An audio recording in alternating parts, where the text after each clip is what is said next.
So not only is it the season to be jolly, but unfortunately it's also flu season. So pardon my inability to speak at some occasions, I'm incredibly ill, but let's go straight into the Sideshow Bob.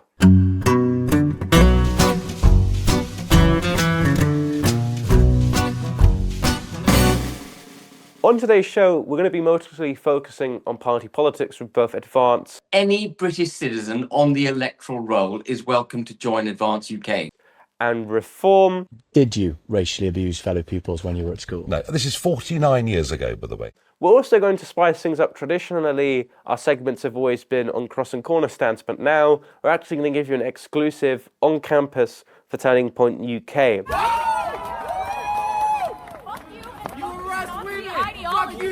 The talking point of today's show is also going to be more gravitated towards how we win over young people in terms of conservative politics. What do you mean by conservatism? Well, we just take from the etymology, the root of the word, to conserve. Given that the recent polls suggest that the reason why the Greens are the second largest political party, it is really clear that the public are starting to vibe with the Green Party. And recently gaining triple of their membership is because of young people. Richard Taylor, how are you doing today, my friend? I'm very well, thank you, Bob. It's a pleasure to be on your podcast and your show. I love what you do, love the work that you do as well. Fantastic on university campuses, fighting back and pushing against that narrative that is progressive left wokeism. So let's go straight into it with the news.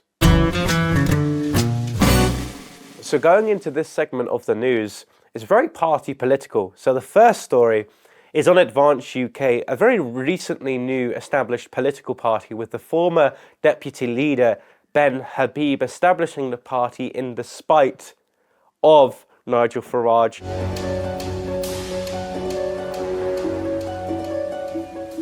Hello folks. Now some of you will know me as Ben Habib, the political commentator, others as Ben Habib, the former deputy leader of Reform UK, as I was, Ben Habib, the Brexit Party MEP, as I was. But today, I address you in a new capacity. I address you as the leader in waiting of Advance UK. What he would say is very anti-democratic constitution. It's understanding that there isn't really any voting involved within the party. Of course, Farage, according to many interviews of Habib, kind of just established himself as the new leader of Reform without consulting Ben Habib himself. Reform has become a cult of Farage, who later stood down as he didn't win his seat at the last general election. However, establishing a leadership team, establishing a leader for Advance UK Wales, Richard Taylor, they had a launch event this November, which was actually halted by both pressure from the right and the left. Now, although reporting on right-wing competition is a bit vague, however, on the left, what we have seen is Stand Up to Racism leak their venue. It is with great regret that Advance UK must this morning cancel the forthcoming launch of its Welsh operation, which would have taken place on the 29th of November. And the reason we've had to cancel is that our political rivals, both from the left-hand side of politics and from the so-called right-hand side, have taken it upon themselves to weaponise the event. Advance UK and many other political parties operate in a way that they only launch the actual site of the event days before, if not on the same day. The first thing they did was to track down the location where we had planned to meet and then reveal that on social media, at the same time as categorising the party as some sort of extremist movement. So they leaked their venue, then actually edited images of the leader of Advance UK Wales in a Hitler costume in order to incite further violence. But worse, they've put about fake images of two of our senior members in the Welsh team wearing a historic, disgusting military uniform. Unfortunately, the police commented that they wouldn't be able to actually protect the event from the protesters which were being organised for the event, which kind of demonstrates that if Advance UK, and I have great admiration for the party, continues to operate in such a way where they'll capitulate events because of far left intimidation, they won't be able to progress at all in terms of speaking events. So my recommendation would just be that they continue on regardless of the pushback that they receive. In other news, Reform UK, and this is on the complete different parallel side to right-wing politics, has recently found itself in controversy.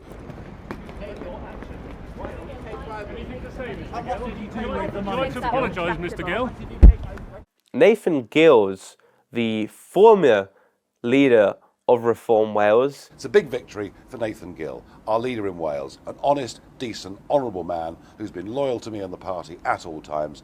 Nathan, you've led UKIP Wales into this, and well done, you. Actually took money, a bribe, in the European Parliament to push a very pro-Russian line. The Ukraine is a buffer zone between NATO and Russia. The EU is taking away this buffer zone, potentially putting NATO tanks on the border with Russia. What you are doing today is throwing petrol onto the bonfire that the EU lit. Putin is not the biggest threat to our civilization. The biggest threat is Muslim extremists.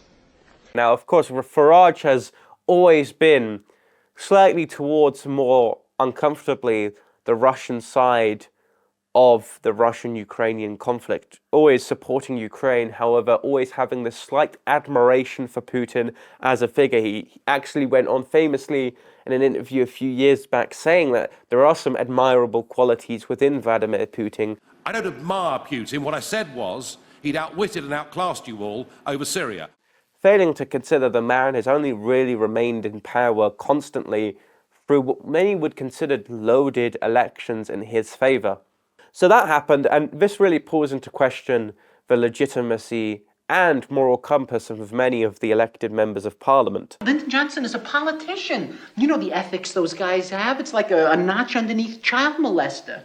There was recently another story where a Labour MP actually accepted bribes.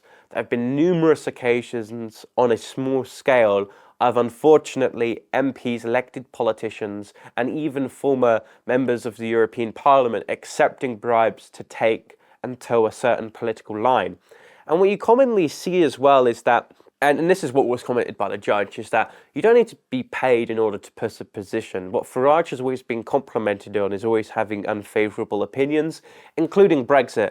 I mean, he started with 3 members of the European Parliament, kicked out the BNP, which was at the moment, kind of occupied the right-wing popularist space, and said we want to dissolve our involvement with the EU. We want to leave, we want to get Brexit done, which is, again, extremely unpopular. If it wasn't for a very successful campaign focused on migration, we wouldn't have had a referendum in favour of leaving. So I think this is extremely hypocritical to be the party of the right, to be against the establishment, to be for freedom of speech, the free market of ideas, whilst also in the same breath, unfortunately, other members of Reform, previously UKIP, the Brexit Party, accepting bribes for the sake of towing a certain political line. And it sort of reminds me of a lot of like the fruitcake and loony bin sort of members at the former UKIP party run by Farage. Especially with the recent comments of Sarah Pochin saying that she was fed up of seeing brown faces in advertisements. Drives me mad. I'd be extremely cautious in surrounding himself with the wrong sort of people, or having people that are underdeveloped in terms of PR training in trying to express their opinions freely. Because I can sort of understand where Sarah Pochin is coming from. However, you need to have an in-depth understanding of the consequences of whatever you say. I mean, I'm never going to say anything if I believe it closes too many doors and it doesn't give a good chance of my sort of goal is. If it's not the means to an end, I won't say it. In another story as well, and this has always been a constant theme throughout Farage's career, is the alleged anti-Semitic comments done at the behest of other students. At school, categorically on the record, you did not racially abuse fellow pupils. I would never, ever do it in a hurtful or insulting way. That's not quite the same as not doing it. It's 49 years ago. It's 49 years ago. What difference does the time make? Isn't it? Well, I just entered my teens. This includes, for example, telling a Jewish student that he should have been burnt, referring to, of course, the massacre of the Holocaust. One of the most vivid memories of my school life is Farage repeatedly coming up to me and knowing that I was Jewish, saying Hitler was right and gas him. And that was frequently followed by us, kind of imitating the sound of escaping gas. Although it can be excused as incredibly childish behaviour, if it has substantial evidence behind it and not just students that years and years after his very, good political career, they kind of go out and say this, even though they had perfect opportunities to say it before. Have I ever been part of an extremist organisation or engaged in direct, unpleasant personal abuse, genuine abuse, on that basis? No. That's very, very caveated. You're not quite ruling this out. The question is, did you ever racially abuse fellow pupils in school? No. You've caveated Not it with intent. a hurtful way. Not with intent. If it's not just for the sake of ruining the man's career. I feel like there's going to be more smear campaigns with any figure on the right, just simply because the way that the right always win is through enshrining their leaders as cultural movements. You saw this with MAGA's Trump, you're now seeing this with Farage, you're seeing this with the AfD in Germany. All of these figures, all of these parties are sort of vehicles to push a cultural shift in social media to push people to vote for the right. So we need to make sure that there is as less scandals as humanly possible in order to have this very clean transition between the Overton window being more socially acceptable on the left to now on the right. So given that we recently just covered Advance UK and how a lot of their meetings have been pressured by Stand Up to Racism, and there seems to be a reluctancy by the police in these local areas to actually protect people of the conservative mind, I thought it'd be very appropriate to get the leader of Advance UK Wales, Richard Taylor. How are you doing today, my friend? I'm very well, thank you, Bob. It's a pleasure to be on your podcast and your show. Love what you do, love the work that you do as well. Fantastic on university campuses, fighting back and pushing against that narrative that is progressive left wokeism. It needs to happen because we stand for, of course, what is right, even though they accuse us of being far right. We're not far right, they're just far wrong, aren't they? So yeah, I can actually give a huge admiration for Advance UK. It seems like, and even let's use the words against Farage, he says that when it comes to right-wing competition, it always has to boil down to who's actually a part of it, who's the leadership, who's behind the one man, which is the leader. And it seems like Advance UK has kind of beaten the curve when it comes to actually having appropriate management, actually having leadership, actually setting out branches to actually be a professional party. So I have huge admiration, even not being party political myself, for the actual party itself. And you're not a protest movement, you are a legitimate political party. You're slowly through your electoral college actually trying to produce a manifesto and policies. But it seems like you're being prevented to do that, especially in Wales, by Stand Up to Racism. So do you want to go into quick detail when it comes to what actually happened? Of course, I think first to say is we're the fastest growing political movement out there currently. In 5 months, over 40,000 members is quite extraordinary. And of course, here in Wales, we know that Welsh nationalism is quite strong. We've got opponents here in Wales that have always existed. And I think what sets Advance UK aside from any other political party is that we're democratised. You don't have that in a lot of the political parties that are out there. And Ben has set the course, the mission statement, freedom of speech, sovereignty, democracy, and equality under the law. 4 things that I believe are crucial in establishing and reviving our Christian constitution. Those are key principles. And I think when we set the party out nationally here in Wales, Rogue and I run a podcast called Saints and Sinners, and we were vehemently attacked recently. Ben put an announcement out, which I'm sure you've seen, about the cancellation of one of the venues that we were looking to launch the party, so to speak. We've already launched the party, haven't we, Rogue? But it's just a case of we were attacked. As soon as we mentioned this official launch, what happened? We put it out in the podcast, and what did people do? It's just continued bombardment of, trying to affect and jeopardize what we're trying to do, to the point that they're actually putting us in Nazi suits and actually setting up Facebook pages. And it's just so below what we're trying to achieve. And it is just ridiculous. And regardless of where you sit on the right, we always see this sort of smear campaign. Do you think the suspicion is that they're scared of your growth? Or do you think that people have actually been indoctrinated into believing that you are genuinely the threat that they advertise that you are?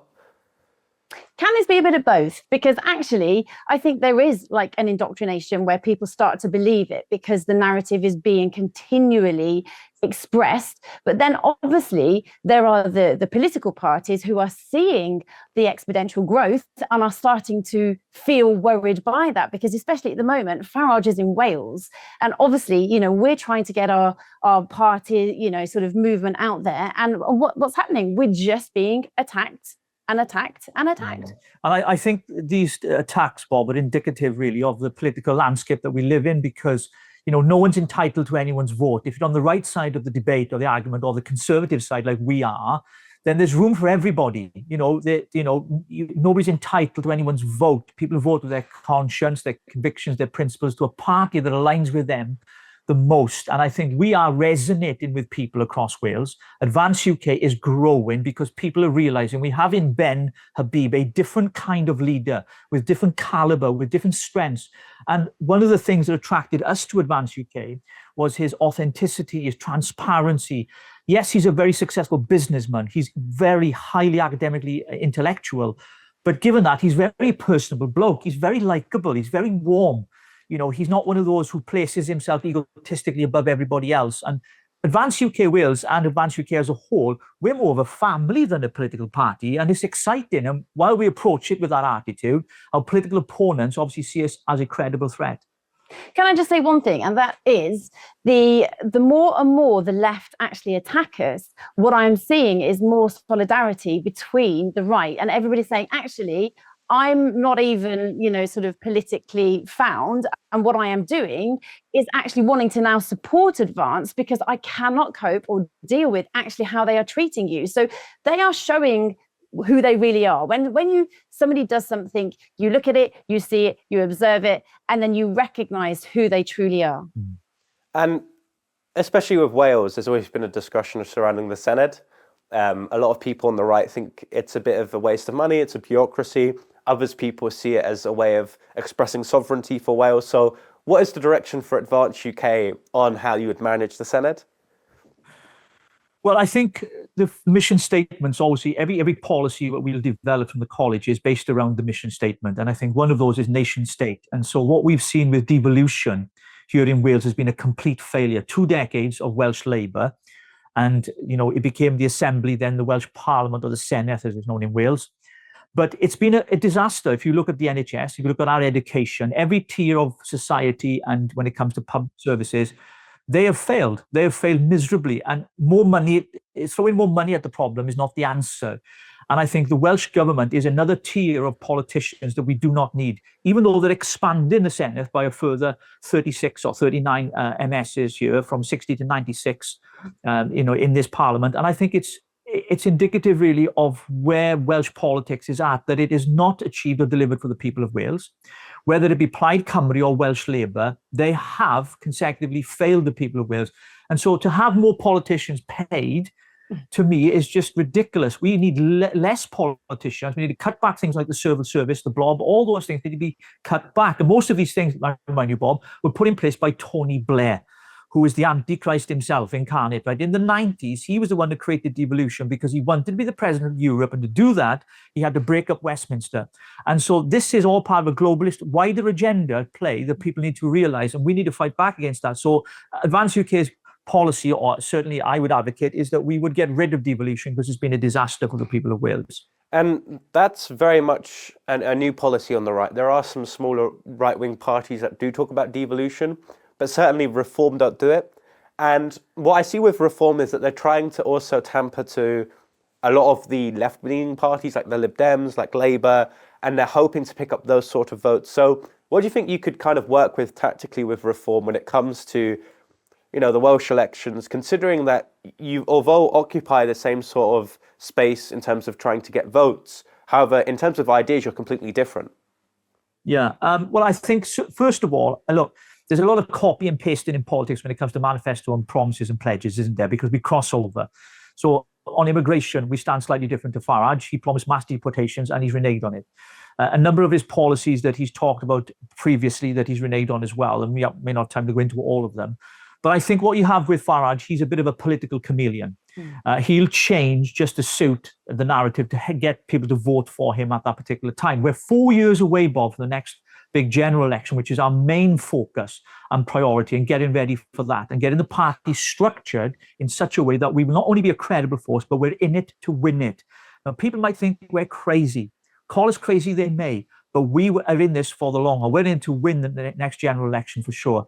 When it comes to working with reform, of course, Ben in previous interviews has always held out an olive branch and said, look, if reform were willing to adopt our policies that we want, or our mission statement at least, he would have walked away. He wouldn't have launched Advance UK. But the reason why he did it, because he was aware there was no alternative party on the right side of the argument, the debate, a conservatism like us, that was offering something that they could deliver. It's not so much having pretty slogans that get people to vote. It's, do you trust the party or the person or the leader to deliver on those manifesto pledges and promises? And I don't believe Farage is able to do that. He's good at winning elections. He's good at speaking. He's very charismatic. But when it comes to governing, it's a completely different kettle of fish. And I don't think he has the backbone or the cabinet, should he get into power, or the people around him who would be suitable for those roles. So for that reason, I can't have no confidence in reforming governing. And I think that Advance UK now stands on the precipice of doing something amazing, incredible, that we will have people with the ballast of the party that can be a strong cabinet, can be strong in leadership when we get the keys to number 10. Ben briefly spoke on this when it comes to cancelling the launching event of Advance UK in Wales, that there was some trickery with other right-wing parties. Did you see that, or was it just mostly on the left? Because, of course, there's always been a long history in British politics of smaller right-wing parties. They've sort of grown naturally as reform have become more popular. However, they haven't had the same growth that Advance UK has, and it seems like you're the new kid on the block. So have you seen any resentment for other right-wing parties, or has it mostly just been them keeping to their own spaces and trying to grow independently of trying to kind of collaborate with you guys? Well, I think publicly there's been this idea that if we ignore the problem, it'll go away. So they try to ignore Advance UK. Obviously, they don't get mentioned, Farage or reform. Farage hasn't mentioned it at all, has he? No. There's been no conversation around that. But I think behind the scenes, privately, I mean, I was with Reform myself. I resigned over 12 months ago because I didn't agree with the constitutional changes and the fact they brought Zia Youssef in for over £200,000, bought his chairmanship. For me, that was not democratic. And I was a massive supporter of Nigel. I stood for them in 2019. So I'm not coming from a place of bitterness. People have this idea that, we're all ex-reformers, we're bitter. No, we're just people who believe in principled and doing what is right for the country. And I couldn't see that happening with the way the party's been structured. Going back to your point, though, Bob, there will be attacks from those on the right because we are a credible threat. And when that happens, they want to stop us beginning. So the whole idea of what happened recently is Ben put out in his statement that these attacks have come from the left and from the right, which positions us in a very unique position, really, because most parties don't experience that. They're either attacked from the left wing or the right wing. So we're right in the center of that, which actually indicates to you exactly what we stand for, because we're neither left nor right. Ben's made this very crystal clear over the last few months since launching the party. Left wing, right wing does not exist. It's a smokescreen created by the political elite to divide us. What matters is what is right and what is wrong and what is best for our country, what is best for our future, best for our economy, our children and their children. That's what matters the most. And holding on to our identity and our sovereignty, keeping international bodies from interfering with their tentacles in our domestic politics. We want nothing to do with them. Parliament should be sovereign in all of its parts. That's Great Britain and Northern Ireland. Farage is on record having said Northern Ireland's a waste of space. It's more or less annexed off now. He's given up. Mr. Brexit, when he got it done, walked off the playing field. And a lot of people in Northern Ireland feel aggrieved by what happened because, let's be quite honest, Brexit was not delivered, certainly the Brexit that we voted for, 17.4 million of us, back in 2016. So the reality is things need to change, and Advance UK is the party that will bring that change. This video is sponsored by Defiance Records, fantastic music company with Ramis and Mad Mix and Trevor John. Great music, really non-woke stuff, none of this transgenderism and wokeism. My friend Elon would greatly recommend it. It's brilliant stuff. We love it so much. I love their music personally. It's all of the hits that I use at my conference, so please visit their music. It's great. The Albion. Of course, in England especially, we're always talking about migration being one of the biggest problems for England and more broadly the United Kingdom. For Wales, what do you think the biggest problem is going to be if you were to ever get the Senedd or get Parliament? What would be your main focus point on trying to better Wales? The NHS is a massive, massive problem here. I mean, recently we went to a hospital and I can honestly say it looked like a third world country. There were like ambulances queuing, there were people, sort of on beds underneath the nurses' station who were just violently poorly, and there was nothing being done. So, there's also education. I mean, again, you understand the education, you're in the Welsh system, and, it's just so far behind in comparison to England. Yeah, we have a measurement table called the PISA table here. It's internationally recognized, and Wales always hits the bottom when it comes to education. Basic literacy, we have people leaving school who can't even speak English. I mean, I struggle myself, Bob, with my Welsh accent to speak English, right? The best of time. But I can communicate. And I think if you look at the RSE curriculum here in Wales, it's been absolutely plummeted and indoctrinated by what I call pure evil. The sexualization of our children at such a young age is abhorrent. And yet it's in our curriculum. They're being taught things they should not be taught. Rogue mentioned the NHS. It's an absolute disaster, worse than England. If it can get any worse, it is actually. And we've seen it. It's like a scene from Saving Private Ryan if you walk in some of the hospitals here in Wales. And many of them are in special measures. So those two key things. But going back to your point on immigration, that's a massive issue here in Wales as well. It's not just an England-only problem because the Welsh government declared Wales as a nation of sanctuary. I mean, it's crazy. So we want to welcome, we might as well put a big board in us like that woman did, and said, welcome refugees, welcome here, and it's that kind of invitation that you come here, you'll be treated, better than where you've come from. And it creates an incentive for people who want to come to our country for the benefits. I've always said, if you stop the benefits, you stop the boats. I know there's a lot more to it than that. So one of the things with Advanced UK is we would leave the ECHR because that convention stops us. Because what about our human rights? It trumps our human rights, and that has to stop. The Supreme Court, most things Blair did actually need to be repealed and reversed because what he set in motion was a disaster for this country and for the people of Wales. And this is quite interesting. Rupert Lowe, which was an ex-Reform Party member and someone who was sort of brought up as potentially a man who could join Advance, recently set a letter for Nigel Farage to sign on blocking puberty blockers on kids, and he hasn't signed it yet. However, of course, I'm working for Turning Point UK. We mostly focus on young people. The education system in Wales is very subpar compared to the rest of the United Kingdom, unfortunately. What do you think would be ultimately the solution when it comes to, firstly, kind of rooting out the sort of left-wing bias when it comes to education, and secondly, just bettering the quality of education so people actually know how to read and write properly according to their age? Because even nationally, there's a huge problem.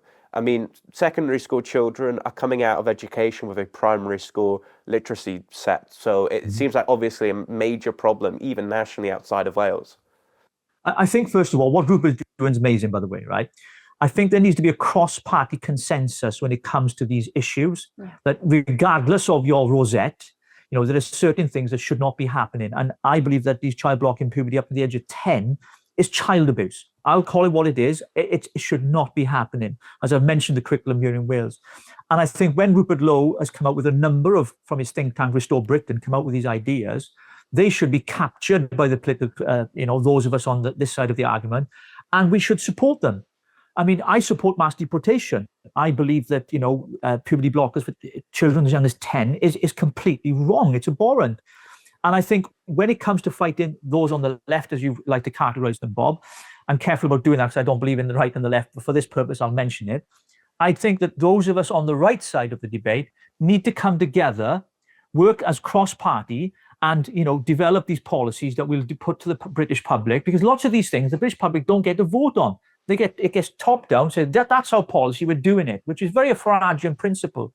That's not how we do politics in this country. We have a democratic process, and the levers by which we do that is we listen to our members, we listen to the people, we put it to the people, let them decide.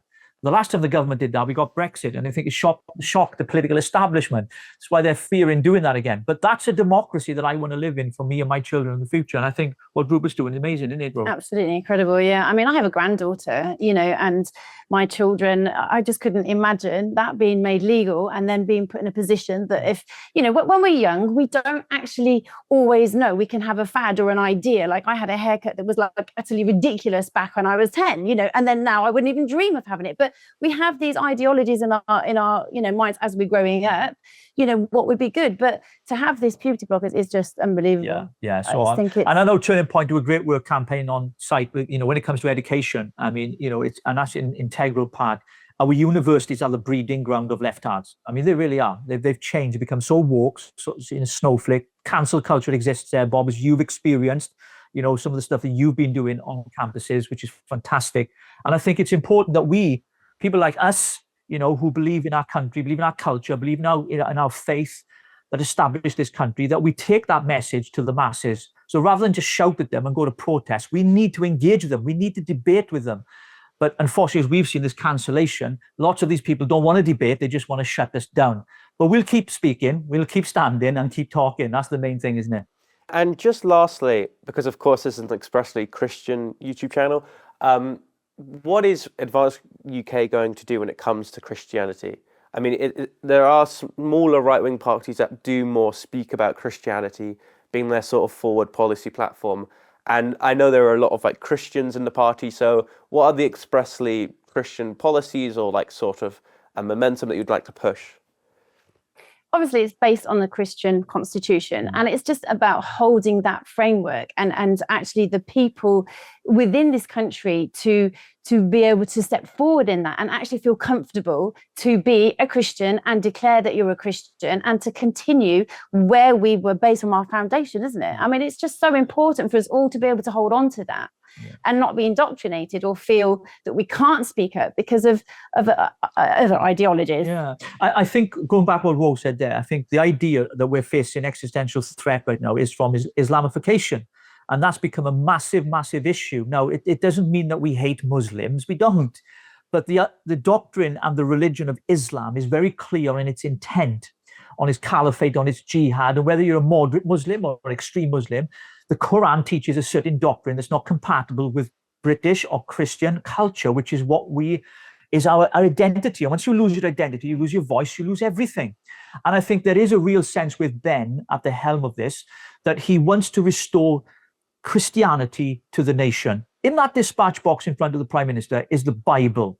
And that is there for a reason, because our parliament was built upon the Christian morals, Christian culture. And it's not so much an evangelical kind of, you know, Bible bashing people into believing in Jesus Christ. It's not about that. It's about the culture, the history that made us so rich and prosperous, that we're looking to return to that. And we find our identity in that as well, that the Christian values and principles and morals is the compass by which we lead our lives. And I think the policies that will be developed will have that intrinsically at the heart of them, Bob. And I think that's important to recognize.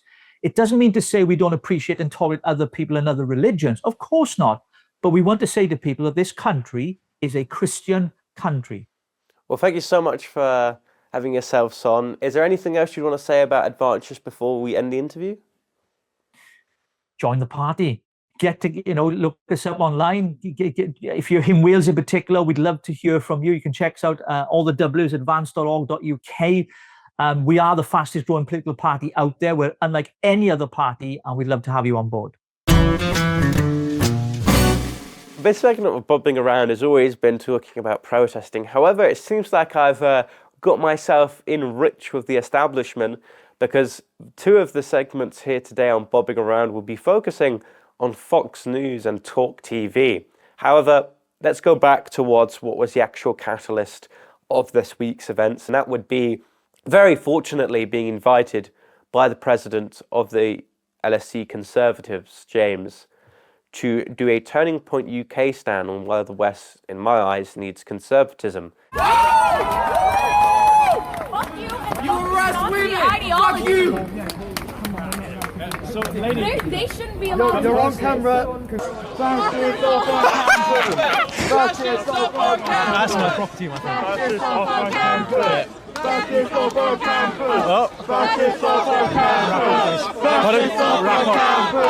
think we should stay here just to see what happens.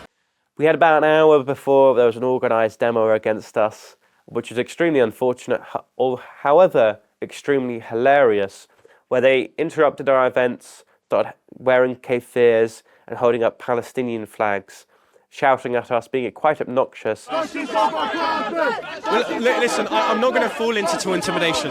If it is literally just a couple of Balid students, I'm not going to do anything physically, however I can handle it. You're legitimising this understanding that they can just do this. I think you're stepping on my property, so I would ask that you don't do that. But look, the law IQ chimps, the ones that are unfortunately, Please do not call people that. well, don't protest the speaking event. And it's very against what the London School of Economics actually holds to. The president of the university released a document in the past actually promoting freedom of speech. So I think it's extremely unfair to have a debate stand protested against it. I mean, if I was holding a demonstration, trying to call for remigration or whatever, I would be happily with the concept of a protest being used. However, it's a debate. The way you protest me is through debating me. It's extremely counterintuitive. However, that goes into the next day where we were on Talk TV. Well, I'm going to jump right into it because I really, really don't want to tempt you anymore with this. I know the audience wants to hear from this man. This man is an absolute fan favourite. Our station loves him. I love him too. He's great. He's standing up for everything that we believe in here at Talk. It's Thomas Moffat. It's young Bob. Welcome back to the studio. Discussing on the Charlie Kirk legacy here in the United Kingdom. He believed in so much about branching off Turning Point. It was never the board at Turning Point USA that pushed for our branching. It was always Charlie himself. And that there is really a need for debate stands here in the United Kingdom. And what I mean by that is that we're sort of moving into this 2016 style of American politics here in the United Kingdom, where people are now concerned with what you believe politically and are actually engaging in politics. So I think that this is a great opportunity to go into universities where they're extremely left-wing. So we went on Talk TV with a brilliant host, and she even called me the British Charlie Kirk. In my mind, you are almost an extension of him. You're definitely the UK's version of him, and how you feel about things, the way that you are so open to debate, the way that you spread your message. I want to give a disclaimer out there. I am my own man. I'm very much not the British alternative to an American politician. Firstly, because he has huge shoes that I feel like I'm inadequately able to fill. And secondly, it just seems like the opportunist's best fantasy in terms of being labelled this way. And I'm my own man, leading my own movement, and hopefully will have my own legacy. God forbid I ever die early, but if that were to ever happen, I don't want my tombstone to be the British Charlie Kirk. I want it to be Thomas Moffat, aka Young Bob. So I just want to make that very clear. I draw inspiration from many different people, take the very admirable qualities of these people and kind of draft it into my own character and persona. The only reason why I like working with Turning Point is just because simply it's an organisation which I still believe should be dignified with a good legacy, and I think the only way you sort of do that is through the use of young people. But going into Fox News, there's always been this, and it's interesting, if you look at social media, there's like a complete disconnect with British politics in America. I feel like people in Britain are very interested in what's going on in the States, and that's because, of course, you hear the expression, if America coughs, the world gets a cold.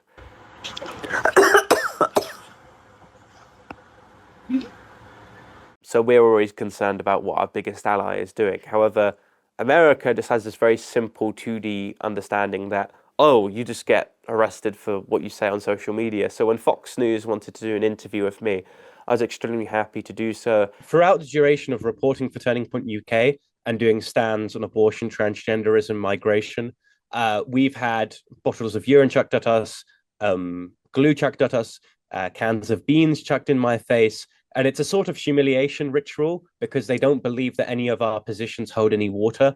And it's a sort of, and it's interesting, it's a very Christian element of mocking ideas that I believe are very much within the Christian ethos. Out of the entire Turning Point USA team, It was only really Charlie that believed that he could branch his organization into other countries. If I were to ever able to have the opportunity to speak to Erica, I would firstly give a huge admiration towards her husband on the formula and ideas that I grew great inspiration from continuing the fight here in the United Kingdom.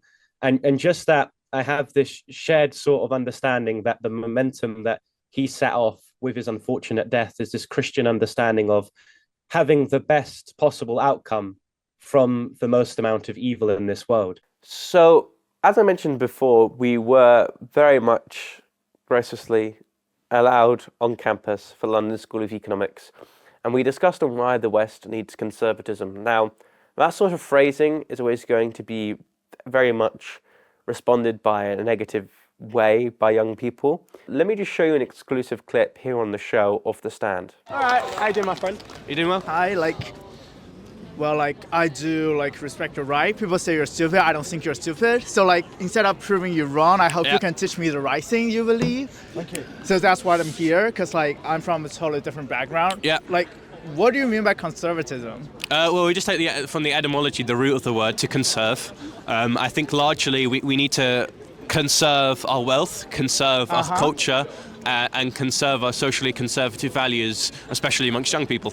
So what are the conservative values? You're answering the question with a question. Well, I'm not evading the question from the question. You asked what is conservatism. Yeah, you say I just pointed to the etymology of the value word. Is conservatism. Okay, conserve just means to be able to keep in the current state that it currently is. So I gave the etymology of the word. If you want a further definition of the word that I used within the definition, I can. However, at that point, you're just wanting a semantical discussion of whether you believe I know what I'm talking about.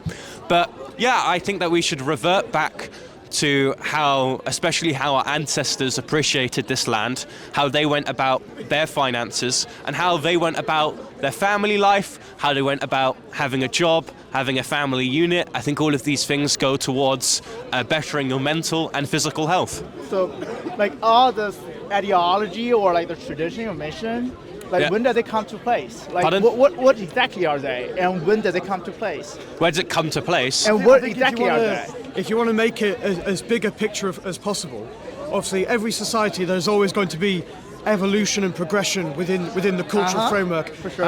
As they try and adapt to the natural progress and prosperity that you always aspire for in a society. What I think, if you want to go really big picture, the Western... I'm just curious, what kind of characteristic are you describing? I'm getting to that. So you're asking about where the place is. I think from a really broad perspective, social conservatism in the context of the West and sort of the last 50 years of social progress in the West should act as a filter for all the progressive movements that come forward in our society.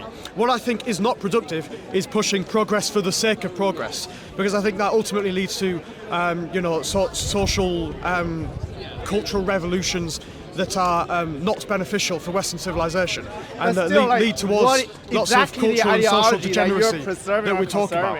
And so things like the nuclear family structure. I'm sorry? Things like the nuclear family structure. Okay. The role of the father, the role of the mother. But when does it come to place?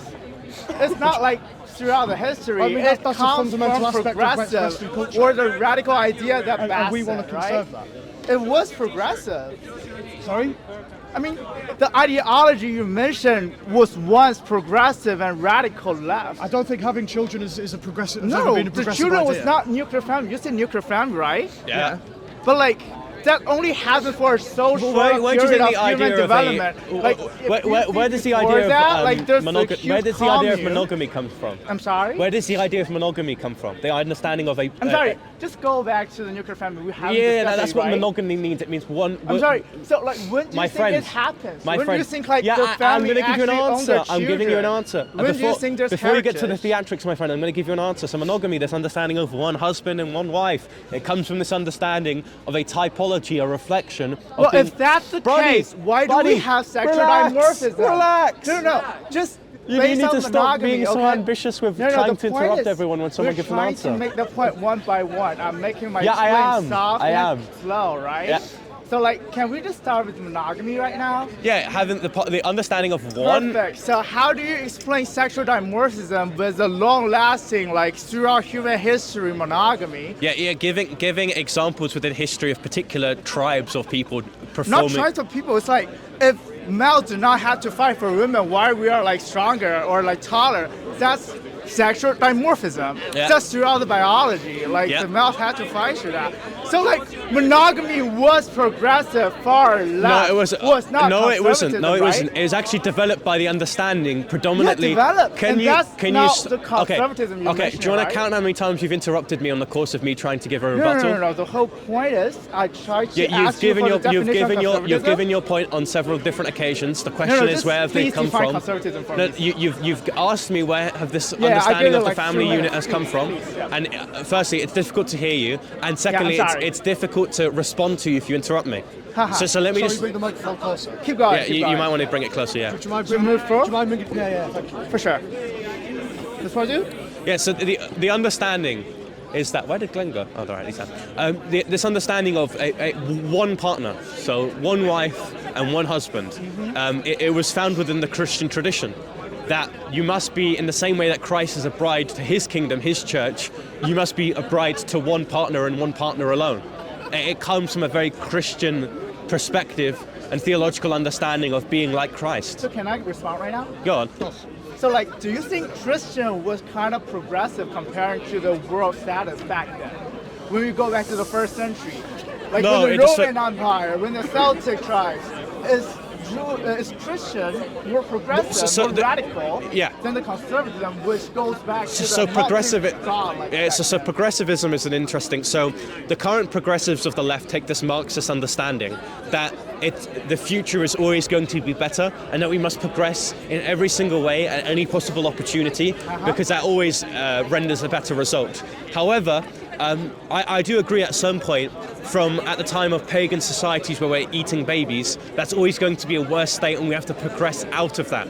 But outside of certain established conventional moral principles that we all must establish as a developed society, we don't need to progress even further, because I think that'd be absurd. So I think that unless you can show me some sort of deficiency within our developed democracy at the moment, I think it's absolutely fine to be in this state without progressive even further and having stupid discussions such as, I don't know, having this absurd position of gender. Oh, I'm not. Like, ease on that. So, like, what I'm trying to ask is, like... No, this isn't amplifying sound, it's just recording it. So, like, going back to the previous century, like the 80s, 1980s, 1970s, like, so you see all the social movement back then. We have like ensured labor rights, we have protection of labor, we have minimum wages. Would you call that conservatism right now? Because that's doing work hard. So unions or are, you call that radical left back then? Yeah. So unions are actually interesting. So unions, and this is my understanding of progressive politics in terms of them. Yeah. I'm not talking about unions. I'm talking about like minimum wages. I'm talking about labor protection. How are they started? No matter it's come from union or from the government. No, but they started through union movements. So no, it don't have to. Hold on. I'm giving you a good example. And let's say if you look at like Ford, they had actual like considered wars with unions. Do you mind like the minimum wage in America? Does not come from a union? Pardon?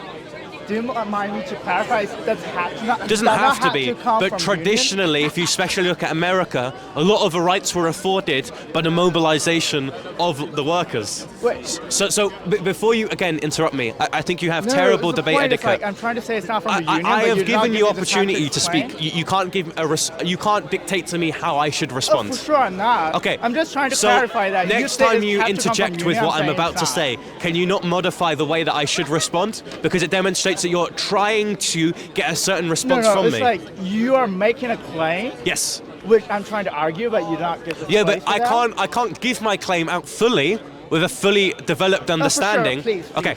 So, unions don't always have to fight for rights, but they have typically been the apparatus by which rights have been fought for by labour unions. Now, the reason why that's a great example is because it is a good example of a model of constant aggressive progression in terms of social politics. So unions used to fight for valid rights. They used to fight for a standard wage, they fought for decent working conditions, so on and so forth. Now, unions aren't doing that. They're in fact doing the direct opposite. They're progressing in a way that they fund, for example, stand up to racism campaigns, calling people like myself, and on occasion have called myself far right. Just yesterday, I was called, and we can discuss about that in a minute.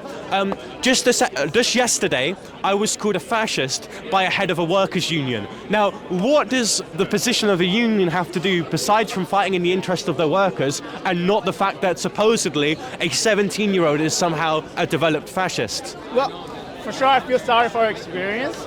But what I'm asking is, do you view the union, the rights of union, and the labor protection back in the previous century, do you view it as progressive or like conservative? Yeah, it is the proper projection of... Well, if you're talking about we want the union back to the way it was. Buddy, you asked me a question. Engage the ears before engaging your very fast mouth. One have to fully develop the opinion. What has been my overall... You do not allow me to fully develop my opinion, you asked me a question. I give you the place. Well, I give you the place to develop your question and opinion, but you have to allow me to. Yeah, of course. Myself, but if you right? pose me a question, you can't dictate the way you answer. And I have to develop on it, right? Yeah. So, like, please give me time. Like, go on, but if you pose me a question, I should be expected the opportunity to answer. I have to describe the question, right? Go on. The question is one sentence, and I have to describe it. Yeah. So my question was, do you see the rights of union and the labor protection in the previous century as progressive, or as you see that you want the union to go back to the way it was, or you view it as conservatism? Because it's total different concept. And you mentioned about like union, it has to. Like, it is the cause of labor protection, which is not the case right now, because like for OECD banks, in order to lend their money, in order for countries to borrow the money from these banks, they have to adopt all sort of so-called protection. It is from your conservatism. Yeah. Sorry? Okay, great. So, I can end off in this closing statement. What you've asked me is a perfect demonstration of what I'm talking about. Progression isn't an inherently bad thing. However, extreme progression of the left is a bad thing. What is extreme? Just progressing for the sake of progressing. Yes, of course, we have to agree that workers deserve rights to properly work. However, now workers' unions are beginning to progress on fighting for social issues that are out of their curfew and not the majority opinion of the workers. I know many train drivers who are part of unions who do strike for better pay conditions, however, aren't in agreement. Okay, so you're not listening. This is my point. I was saying something, and instead of listening to what I had to say... Like the working unit, you describe far left, like exceeding by like they're asking something that is not in their obligation. Yeah. But like the point is... It just seems like none of them are listening. Absolutely. Anyway. If I may have silence for a second, I just have to ask a really quick main character question. And it's a request. Ego. Yeah. Do you mind unzipping your jacket so we can see the graphic on your hoodie? Well, unfortunately, unlike yourself, I'm not so ambitious to see the clothing of a young man, unless that's your sort of... In case everyone's wondering what he's wearing and hiding under his jacket, which I've called him out on, it is an American flag that says True Patriot. This is a Brit lecturing us about how multiculturalism is bad. You absolute dunce. Wait. You idiot. So shut up, not talking to you. Okay. You absolute dunce. So kiss my pale ass, you idiots! True patriot. If you're not going to engage in civil dialogue, then please allow someone else to. Fascist off our campus! Fascist off our campus! Fascist off our campus! So if you want to financially support your favourite youth activist, please go to crossandcorner.org and go to a shopping section where you'll be able to get yourself a nice hat and mug. Or you could eventually just donate and invest in our activism further. That goes not just exclusively towards doing Cross and Corner stands, but also to do Turning Point UK stands, as they're incredibly expensive and I do it entirely out of pocket. We are looking to do a national tour coming out of the festive season, both pushing for Christianity and conservatism, something that some of the areas that we're thinking of, Edinburgh, Glasgow, Bristol, they're deeply deprived of. So I feel like there needs to be a collaboration and effort for Cross and Corner, which is, of course, I'm never going to dilute the meaning of Christianity through using an organisation which makes Christian chapters to vote for right-wing parties. However, that is the work of Turning Point UK. Of course, regardless of what you invest, I will continue to do it because I do it for the sake of the movement and not for the sake of enriching my pockets. We can't advertise the dates or location now, but I'll just put it out there that we are doing a Christmas party that will be live streamed at the eSpeaks Freely YouTube channel. But besides from that, God bless you all and have a great day and great festive season.